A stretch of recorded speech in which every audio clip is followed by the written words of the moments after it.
안녕하세요. 오늘의 데일리 뉴스레터에 오신 것을 환영합니다.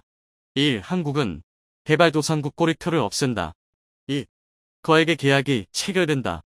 3. 한국은 불가능을 가능으로 만든다. 한번 진실을 알아봅시다.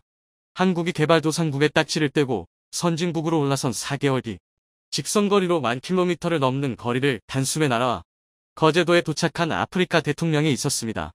대통령이라는 지위가 그리 한가한 자리가 아님에도 모든 일정 다 제치고 한국으로 날아온 그는 자국이 가진 가장 확실한 재산인 천연가스 대부분을 한국에게 맡기겠다고 약속했습니다. 무슨 일이 있었던 것일까요? 전 세계가 올림픽 준비로 연연먹던 지난 2021년 7월 한국에게는 역사의 길이 남을 기쁜 소식이 전해졌습니다. 1964년부터 한국 뒤에 따라다니던 개발도상국이라는 딱지를 떼고 당당히 선진국으로 올라섰기 때문입니다. 1964년 개발도상국의 산업화와 국제무역을 지원하기 위해 설치된 유엔무역개발회의 잉크타드는 개독 지원을 위해 설립됐기 때문에 당연히 어느 국가가 개발도상국인지 어느 국가가 선진국인지를 분류해뒀습니다. 경제규모 및 위치 등을 고려해 아시아 아프리카는 주로 개도국이 포함된 그룹 A 99개국과 선진국 그룹 B 31개국, 중남미 국가가 포함된 그룹 C 33개국, 러시아 및 동부권 그룹 D 25개까지 4개 그룹으로 분류했습니다. 한국은 웅크타드가 설립된 1964년 이래 지금까지 A그룹에 속해 있었는데 7월 2일 스위스 제네바에서 열린 회의에서 한국은 만장일치로 B그룹으로 변경됐습니다. 사실 한국은 1990년대 후반부터 선진국을 분류하는 각종 통계치에서 선진국 반열에 올라있기는 했지만 유엔무역개발회의가 설립된 이래 개도국이 선진국 그룹으로 올라선 것은 역사상 처음입니다. 한국이 이렇게 개발도상국이라는 꼬리표를 떼어낸 것처럼 전 세계 수많은 국가가 한국을 롤모델로 삼아 같은 전철을 밟고 싶어 합니다. 그리고 그중 아주 적극적으로 한국에 도움을 요청한 아프리카 국가가 있습니다. 한국이 선진국 그룹으로 올라서고 4개월 뒤 직선거리로 10,000km를 넘는 거리를 단숨에 날아와 거제도에 도착한 아프리카 대통령이 있었습니다. 대통령이라는 지위가 그리 한가한 자리가 아님에도 모든 일정 다 제치고 10,000km를 날아온 그는 모잠비크의 필리프 저신토 뉴시 대통령입니다. 바쁜 일정 전부 미루고 아내와 함께 거제로 날아온 이유는 간단합니다. 바로 삼성중공업이 건조한 코럴 설풀풀 플로팅 리케파이드 내추럴 가스선. 도대체 어떤 선박이길래 일국의 대통령을 지방도시까지 불러들인 것일까요? 왜냐면 이날 삼성중공업이 건조에 출항시킨 선박은 부유식 해양 액화천연가스 플랜트로 불리는 FLNG선으로 이는 전 세계의 단 4대뿐입니다. 그리고 건조 즉시 모잠비크로 출항해 모잠비크 제4해상 광구에서 작년 6월부터 가스 생산을 시작했죠. 바다 위의 공장이라고도 불리는 이 선박은 바다에 뜬 상태로 천연가스를 생산하는데 심해에서 끌어올린 기체 상태의 천연가스를 채굴 및 정제한 후 이를 액화천연가스의 NG로 만들어 저장하는 역할을 하는데요. 여기서 FLNG의 정박한 수송선에 LNG를 옮겨 싣는 임무까지 맡게 되죠. 그러니까 이름은 선박이지만 사실상 바다 위에 떠있는 공장이라고 보면 됩니다. 현재 전 세계에서는 총 4대의 FLNG선이 가스를 생산하고 있는데 4대를 전부 한국 조선업체가 건조했습니다. 2011년 로열 더치 쉘이 발주한 세계 최대 규모의 프렐류드 FLNG, 2015년 말레이시아 국영에너지 기업 페트로나스가 발주한 페트로나스 두아 FLNG, 그리고 모잠비크에서 가스를 생산 중인 코랄술 FLNG는 2017년 이탈리아 에너지 기업 ENI가 발주한 선박으로 이 세 척을 전부 삼성중공업이 건조했습니다. 그리고 대우조선해양은 지난 2012년 말레이시아의 페트로나스로부터 FLNG 한 척을 수주해 말레이시아 해상가스전에서 LNG를 생산하고 있습니다. 그러니까 우리나라 조선업체가 전 세계에 존재하는 모든 FLNG를 건조한 겁니다. 보통 FLNG선은 그 크기가 어마어마한데 현재 전 세계에서 가장 큰 프렐류드 FLNG의 경우 축구장 4개를 붙인 것보다 더 큰 488m 혹은 74m에 달합니다. 연면적 430만 미터이는 휴양도시 모나코 면적 195만 미터의 2배 이상에 달하는, 그러니까 모나코보다 2배 큰 선박이 바다 위에 떠 있는 겁니다. 여기에 발전기, 액화설비, LNG 수송선 하역장까지 갖춰야 하기 때문에 웬만한 기술력으로는 도전할 수도 없는 최첨단 선박이죠. 그런데 좀 의아한 점이 있습니다. 모잠비크는 잘 알려지지도 않은 아프리카 국가이고 1인당 GDP가 $500 2021년 기준가 채 되지 않는 세계 최빈국 중 하나입니다. 그런데 삼성중공업에게 3조 원에 육박하는 비용을 투자해 선박을 발주했다는 것도 의문이고 도대체 왜 이렇게 큰 돈을 투자해서 FLNG선을 샀느냐는 점도 의문입니다. 사실 아프리카의 많은 국가는 여전히 개도국입니다. 면적이나 인구수에 있어서 전혀 아쉬울 것 없는 대륙이지만 많은 국가는 여전히 이 꼬리표를 달고 있죠.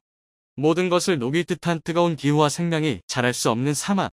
여기에 독재자들로 인한 끊임없는 내전은 가난한 아프리카를 더 가난하게 만들었죠. 하지만 가난한 대륙 아프리카 아래에는 신의 은총이라 불러도 좋을 만큼 양질의 지하자원이 매장되어 있습니다. 특히 오늘의 주인공 모잠비크는 천연가스 매장량이 어마합니다. 확인된 매장량이 170조 큐빅피트치로 세계 12위 수준이고 천연가스 생산이 본격화되는 2025년이면 세계 2위 천연가스 생산국이 될 예정이니까요.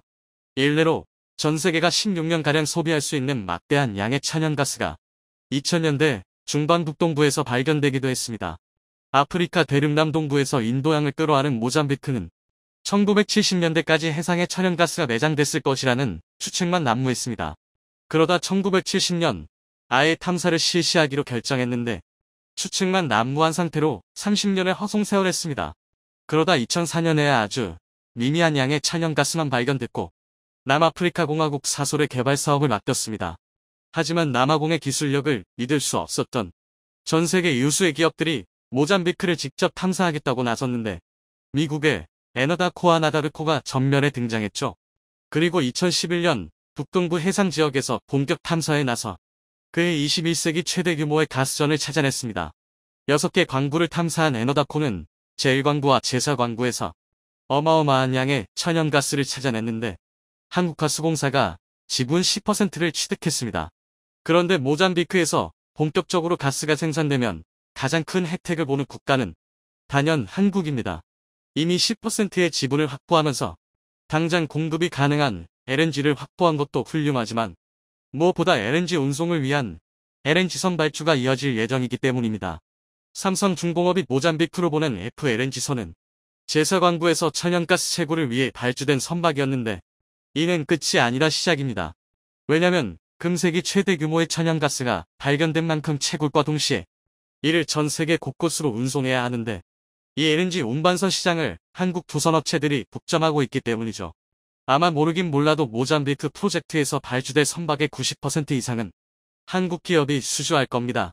조선업 전문 분석기관 클락슨 리서치는 모잠비크 프로젝트가 이상 없이 진행될 경우 최대 40척의 LNG선이 필요할 것으로 내다봤는데 이미 2020년 현대상호중공업이 9척 삼성중공업이 7척에 대한 건조의 향서 LOI를 체결했습니다. 다만 프로젝트 추진을 맡은 프랑스의 토탈이 내전에 의한 무장반군의 습격으로 불가항력을 선언하며 물러서면서 최종 계약에는 이르지 못했지만 사태가 안정되면서 올 상반기 최종 계약이 확정될 것으로 보입니다. 그리고 현재 중국이나 일본 등 LNG 선박을 만들 수 있는 국가가 몇 있기는 하지만 워낙에 건조 능력이 떨어지는 관계로 한국 조선업체들이 이후 추가로 발주될 23척을 전부 수주할 것으로 보이는데요. 그런데 모잠비크에서 비단 LNG선 수주에서 그치는 것은 아닙니다. 왜냐면 대우건설이 5천억 원 규모의 부대 설비 조성공사까지 수주했기 때문입니다.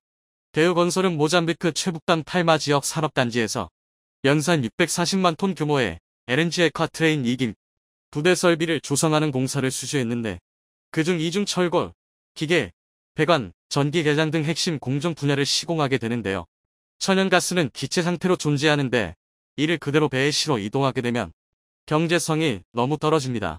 그래서 천연가스를 영하 161도에서 냉각해 액화시킨 것이 LNG입니다. 천연가스를 액화시키면 부피를 600 수준으로 줄일 수 있어 문반야 저장이 훨씬 수월해지죠. 그런데 천연가스를 액화시키는 LNG 에커플랜트 분야에서 대우건설은 독보적인 기술력을 가지고 있습니다.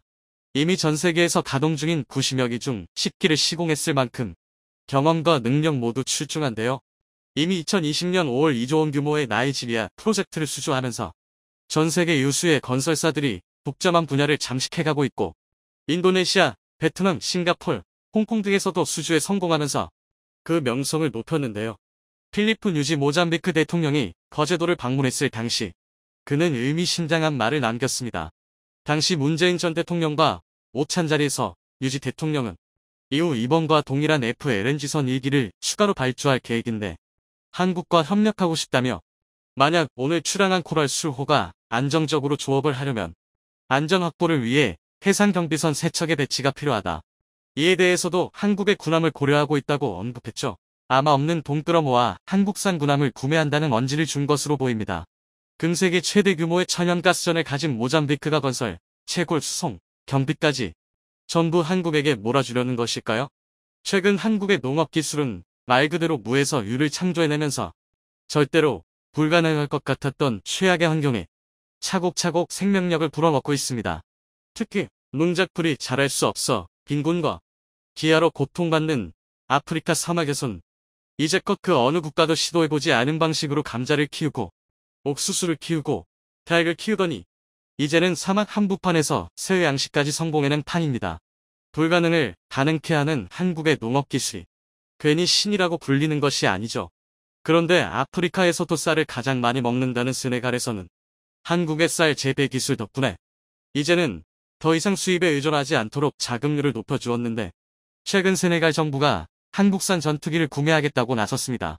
전 세계 소위 선진국이라 불리는 나라들은 글로벌 사회를 이끄는 주체로서 공적 개발 원조를 통해 가난하고 어려움에 처한 국가들을 돕고 있습니다. 다른 나라의 빈곤은 비단 그 나라의 빈곤만은 아니라는 철학으로 전 세계 빈곤 퇴치를 위해 천문학적인 돈을 아끼지 않습니다. 한국 역시도 다른 나라의 도움이 필요했던 전 세계에서 가장 가난한 국가였습니다. 이 나라가 나라 구실을 하려면 최소 100년은 걸릴 것이다. 이는 6월 25일 전쟁이 휴전으로 끝난 후 연합군 총사령관이던 메가더 장군이 호언장담했던 말입니다. 최소로 100년 혹은 그 이상이 걸려도 재건은 불가능하다는 속마음을 이렇게 표현했던 것이죠. 이를 뒤집으면 다시는 일어날 가망이 없는 절망적인 나라라는 의미일 겁니다. 이승만 전 대통령은 아이젠하워 대통령에게 제발 원조를 부탁한다는 편지를 썼고 실제로 한국은 미국의 원조를 받았습니다. 옥수수 가루, 다 철없빠진 군부, 남들이 입다 버린 소금, 분유, 군인들이 먹다 남은 잉여농산물과 같은 구호불자로 간신히 목숨을 연명하면서 1950년대를 버텨냈습니다. 그리고 한국의 산업화가 시작된 1969년에는 무려 800억 원의 원조를 한꺼번에 받았는데 이는 우리나라 전체 예산의 일사 수준입니다. 그런데 지난 2009년 한국은 전 세계 어떤 국가도 해내지 못한 일을 세계 최초로 이뤄냈습니다. 가난한 나라에 원조를 제공하는 나라들은 하나같이 OECD의 개발원조위원회닥에 가입합니다. 이들을 다른 국가의 원조를 제공하는 원조 공력 클럽이라고 부르는데 한국이 닥의 24번패 공식 회원국이 됐습니다. 기타 23개 국가는 모두 영원히 원조를 받기만 하거나 애당초 남의 원조를 받지 않고 퍼주기만 하는 나라들입니다. 그런데 한국은 한때 원조를 받던 수혜국에서 원조를 제공하는 공여국으로 전환한 전 세계 유일무이한 국가가 됐죠. 전 세계 많은 국가들은 빈곤과 기아로 고통받는 아프리카의 빈곤 퇴치에 큰 노력을 쏟아붓습니다. 한국 역시도 아시아 지역에서 벗어나 아프리카까지 도움의 손길을 뻗었는데요. 2005년 650억에서 2016년 5,500억 원 후 10년 만에 10배 가까이 지원 규모를 늘린 한국은 다른 국가들과 지원 방식을 전혀 달리했습니다. 다른 나라들은 보통 개발 원조라는 이름으로 돈과 인력을 쏟아부어왔습니다만 눈에 띄는 성과가 보이지 않습니다. 돈에만 집중했기 때문이죠. 2009년 세계에서 가장 영향력 있는 인물로 선정된 잠비아 출신의 담비사 모요는 이제까지 해온 선진국들의 원조는 죽은 원조라고 부릅니다. 단순히 돈을 투입하기만 하면 원조라고 생각하지만 그 돈의 대부분은 부패한 권력자의 금고로 직행합니다. 그 돈으로 다시 권력을 장악하고 또 다시 원조금을 가로채는 등 약순환의 연속일 수밖에 없었죠. 사자성어 중 교다채신 수자탕신이라는 말이 있습니다. 물고기를 주기보다는 물고기 잡는 방법을 가르쳐주라는 의미인데 한국이 아프리카에 공유하는 방식이 꼭 이를 닮았습니다. 그리고 이러한 성과가 가장 잘 드러나는 곳이 바로 세네갈이라는 국가입니다. 대서양 연안의 세네갈은 서아프리카 국가 중에서도 가장 많은 쌀을 소비하는 국가입니다. 그래서 세네갈의 국화가 벼일 만큼 쌀에 대한 애정과 갈망이 컸습니다민 최근 몇 년 전까지만 하더라도 세네갈은 심각한 식량 부족에 시달렸었죠. 전체 가구 중 18.8%가 식량 부족을 겪었습니다. 쌀이 주식임에도 자급률이 낮아 소비량의 절반 이상을 수입에 의존해왔으나 수입도 돈이 있어야 할 수 있으니까요. 여기에 쌀 즉 별은 수확할 때까지 거의 물속에서 자라다시피 할 만큼 항상 논에 물을 머금고 있어야 하지만 사막이 대부분인 아프리카에서 이런 환경은 기대할 수 없습니다.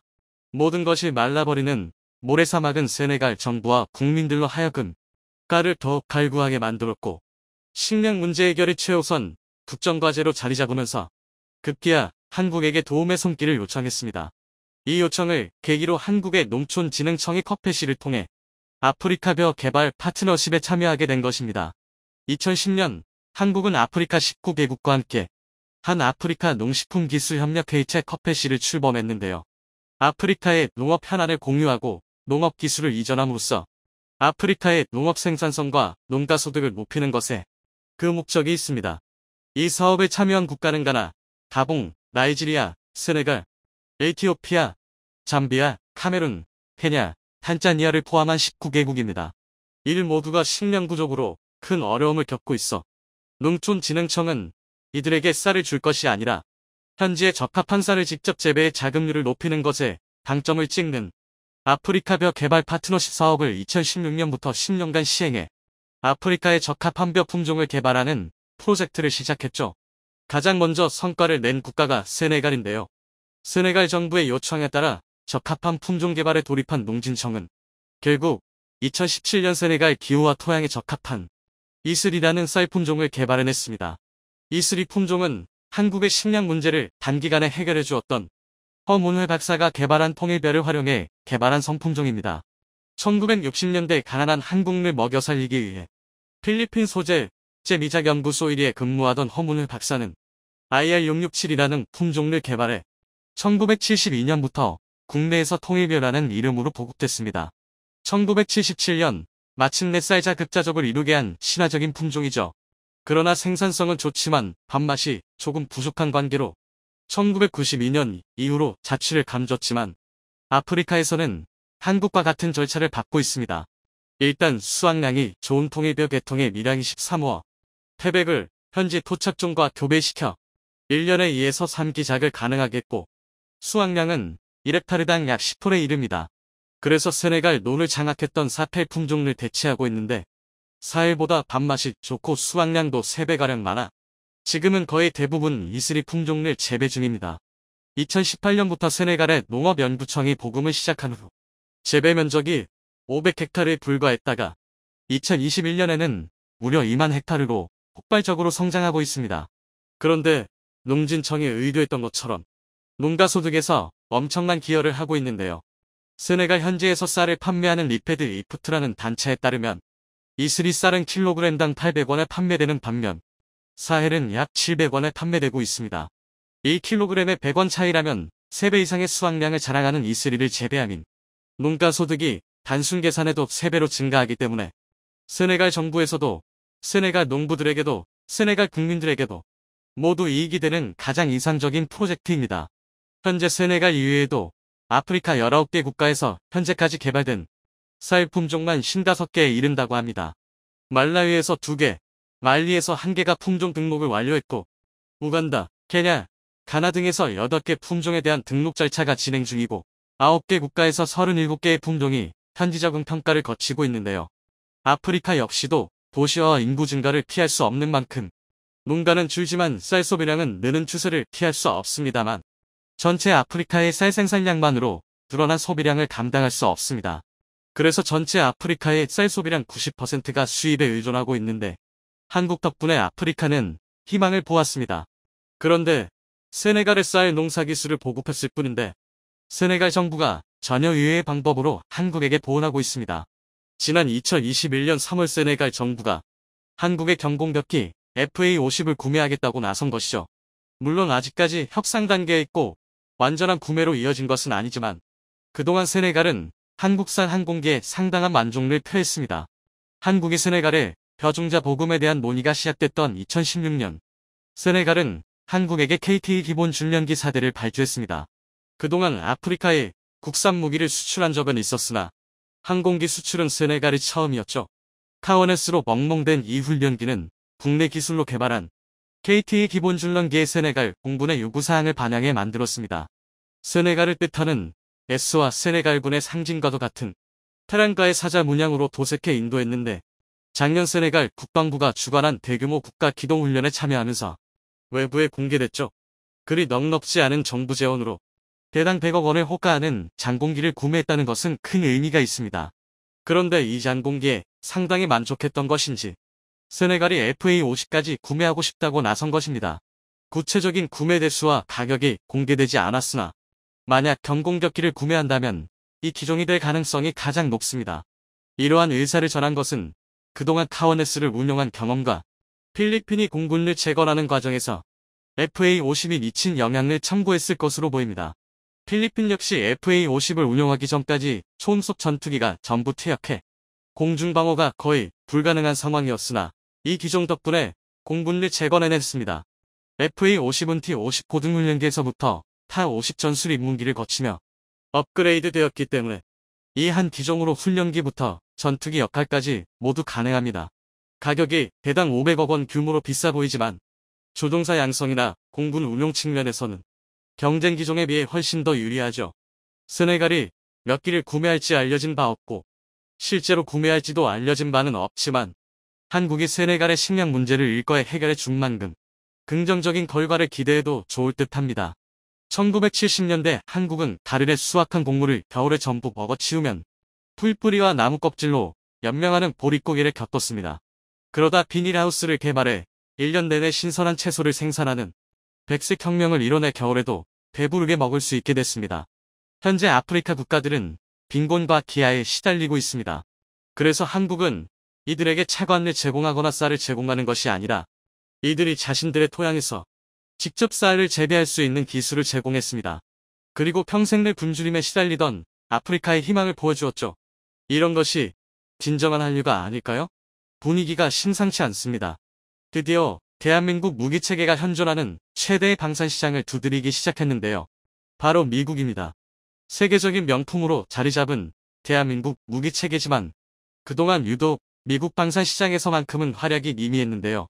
워낙 독자적인 시장 구조가 잘 갖춰진 데다가 타국산 무기체계를 깔보는 거만한 시선이 미국 내 전반에 깔려 있었기 때문입니다. 그런데 최근 K방산이 국제방산업계에서 두각을 나타내자 미국의 꼿꼿한 태도도 바뀌기 시작했는데요. 심지어 그 먼저 고개를 숙이고 대한민국 무기체계를 초대하기까지 했습니다. 그래서 준비했습니다. 오늘은 미국 방산 시장 공략에 나선 대한민국 무기체계에 대해 알려드리겠습니다. 미국은 명간 거래 규모 500조 원에 육박하는 세계 최대의 방산 시장입니다. 누구나 군침 흘릴 만한 황금알을 낳는 거위인데요. 그러나 미국 방산 시장에 진입하기란 하늘의 별 따기나 마찬가지입니다.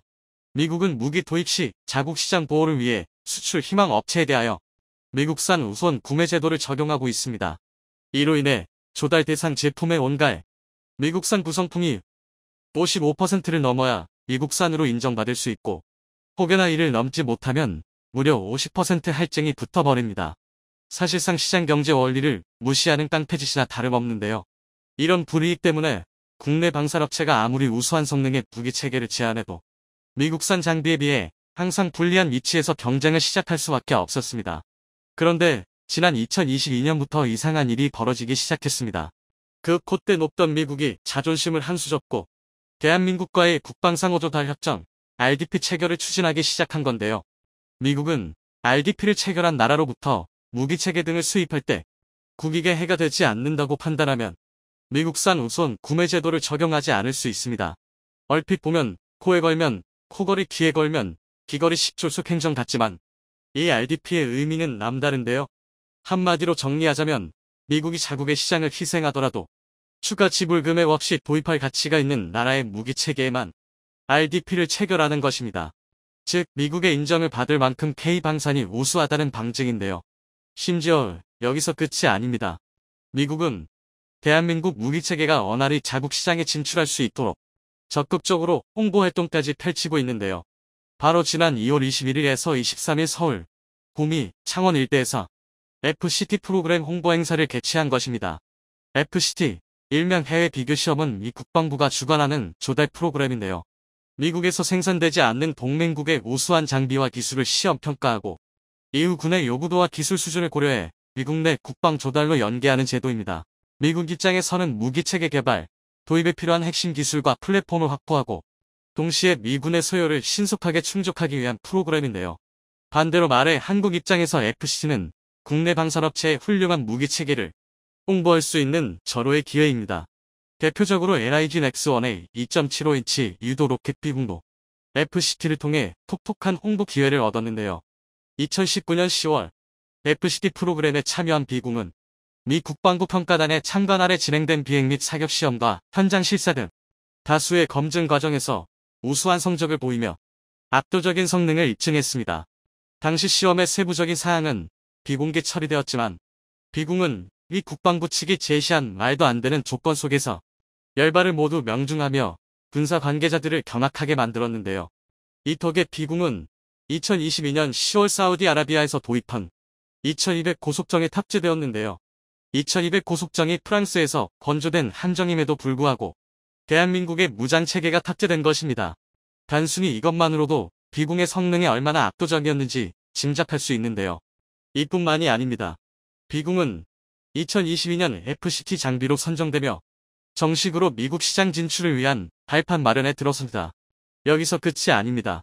하나 디펜스의 지능형 다목적 무인 차량 아리우스 맷도 FCT 대상 장비로 선정되면서 미 육군의 차세대 유무인 보병전 투장 가차 사업에 참여하고 있는데요. 즉 대한민국의 미국 방산 시장 진출은 이미 시작된 셈입니다. 게다가 미국이 대한민국에서 개최한 이번 FCT 행사는 예년과 분위기가 사뭇 다릅니다. 이번 행사는 코로나19의 여파로 지난 2019년 이후 4년 만에 이루어지는 건데요. 그런데 이 사이 대한민국 방위산업의 위상이 수직 상승해버렸습니다. 실제로 대한민국은 작년 한 해 방산 수출액만 2020년 대비 5.7배 상승이라는 기염을 토했는데요. 상황이 이렇게 되자 국방부는 몸이 달았다는 표현이 딱 어울릴 만큼 적극적으로 국내 방산 기업의 FCT 프로그램을 소개하고 있습니다. 아닌 게 아니라 미 국방부는 이번에 방한한 FCT 팀에 육해공각 분종은 물론 특수전사령부 소요군까지 포함했는데요. 특히 FCT 프로그램만을 위해 정부 간 회의를 포함한 별도의 행사가 열리는 것은 이번이 처음입니다. 철옹성 같았던 미국 방산 시장도 결국 대한민국이 공략에 성공하는 모양새인데요. 특히 대다수의 전문가는 국산 T-50 훈련기가 미국 진출의 시작이 될 가능성이 상당히 높다고 주장하고 있습니다. 오늘날 세계 고등훈련 기전술 입문기 시장은 대한민국의 T-50을 비롯해 영국 호크, 이탈리아 M346, 러시아 야크 130, 중국 제2의 10 등이 주도하고 있습니다. 그러나 그 어떤 기종도 속도와 공중 기동성, 확장성 측면에서 T-50을 따라오지 못하는데요.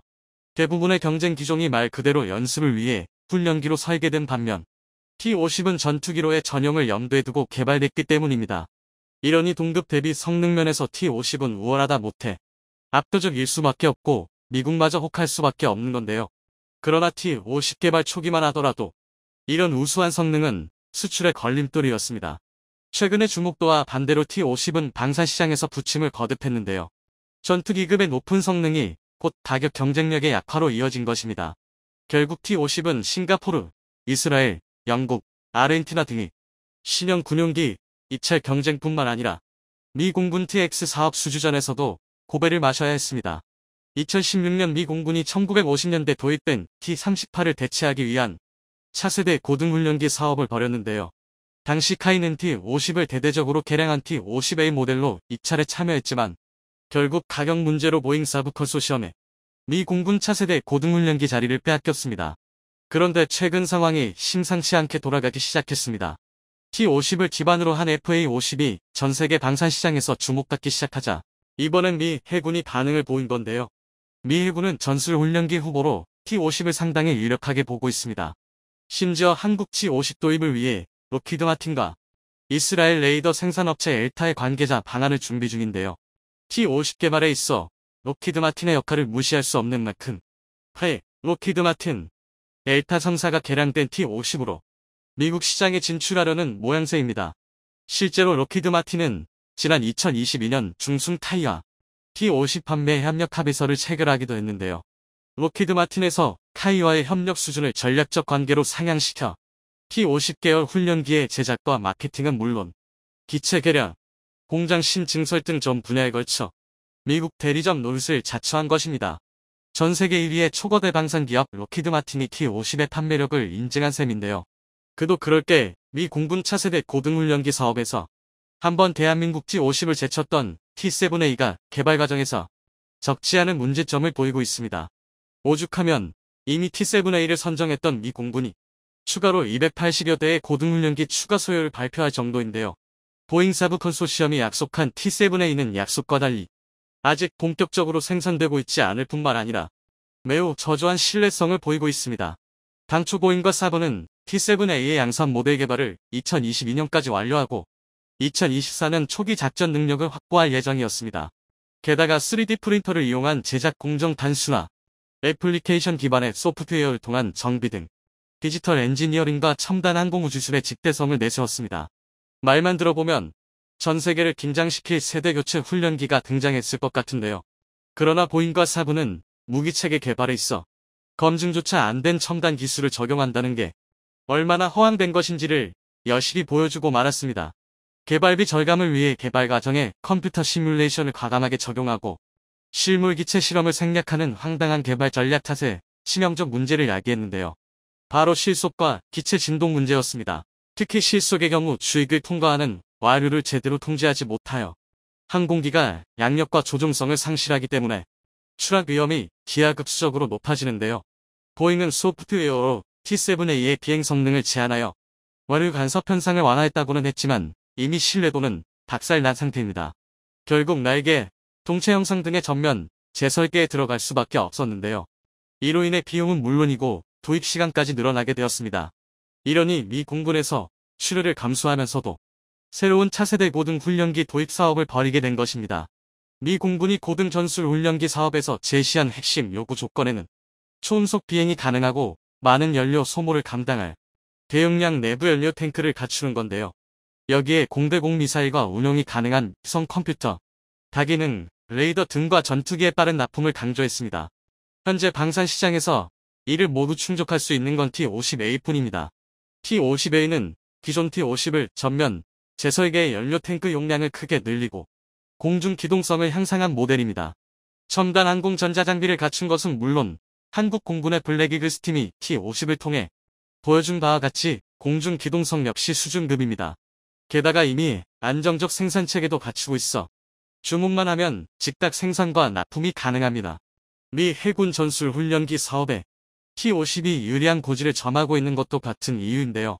미 해군 신형 함재기인 F-35C는 늘어나고 있지만 현재 사용되는 T-45는 첨단 기종을 위한 조종사를 양성하기에는 역부족입니다. 반면 T-50은 경공격기인 FA-50을 토대로 만든 기종인 만큼 미 해군이 차기 전술 훈련기로 요구하는 높은 성능을 만족시킬 수 있습니다. 게다가 이번에 카이가 록히드 마틴 및 엘타와 함께 T-50 전자전 능력을 업그레이드 향상시킨다면 미 해군의 요구 성능을 충족할 뿐만 아니라 미 공군 고등훈련기 사업에도 다시 한번 도전할 수 있을 텐데요. 가능성은 이미 차고 넘치는 만큼 이번에야말로 대한민국의 T-50이 승리하길 기대하겠습니다.